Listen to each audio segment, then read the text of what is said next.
Hi, I'm John Strohmeyer with Strohmeyer Law, and today we're talking about probate. Specifically, our first question when we start any probate.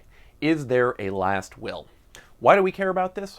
Well, first, it's going to determine what probate options we have for our administration, and it's also going to determine who's entitled to the property from the estate.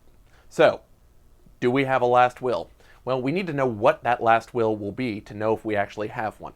Texas law is pretty specific about this. There are lots of forms that a will can take, but for a will to be valid, it has to be in writing. It's got to be signed by the person writing the will, known as a testator, and it has to be signed also by two witnesses. Those two witnesses need to sign in the presence of the testator, but they don't necessarily need to be there when the testator signs.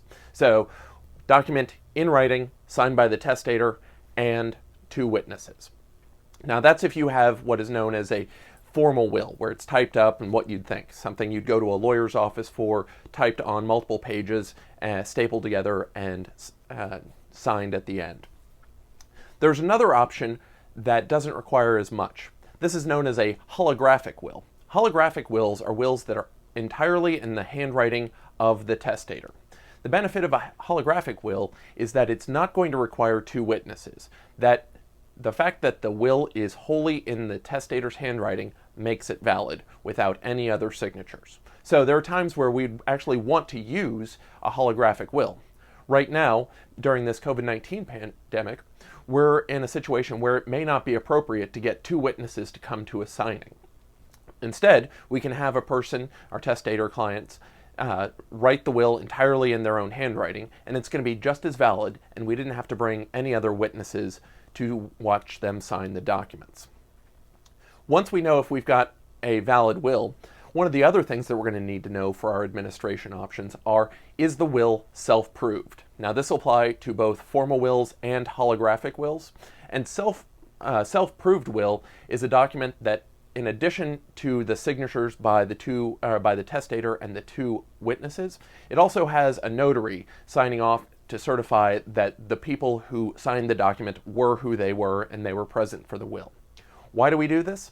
Well, if we have a self-proved will with the notary's stamp and all the rest that goes along with that, that means we can have the will admitted to probate, meaning the judge in the probate court will say, yes, this is the will that we're looking for. We can do that without having either of the witnesses come and testify that they were one of the people who was there and signed that will. So, it's not just if we have the document, but can we have it admitted more easily and not require any testimony? We can do it without it, but obviously if we can avoid the step of bringing a witness to court, that's going to be better. The other option, of course, is if we don't have a will.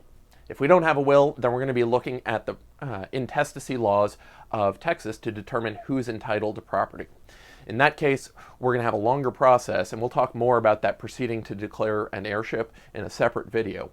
But the upshot of it is, we want to avoid heirships. It causes delays, additional costs, and more headaches for families because we're going to have to go through that separate process that we won't need if there is a last will.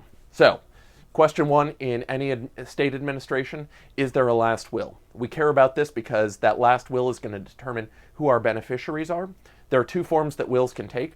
The formal will that you're probably familiar with, typed paper, spelling out exactly what a person wants, but there's an alternative form called a holographic will, where it's all in the handwriting of the testator. The other alternative, if there isn't a last will, is going to be an intestacy, where we need to have an heirship proceeding to determine who the heirs of that decedent are. Thank you. Thanks for watching. Remember that nothing in this video was specific legal advice for you. If you have a question and you need something tailored to you, you're going to need to talk to your own attorney and not trust some talking head on YouTube. Liking, commenting, or subscribing to this video will not create a legal relationship with me or with any other attorney. Thanks and have a great day.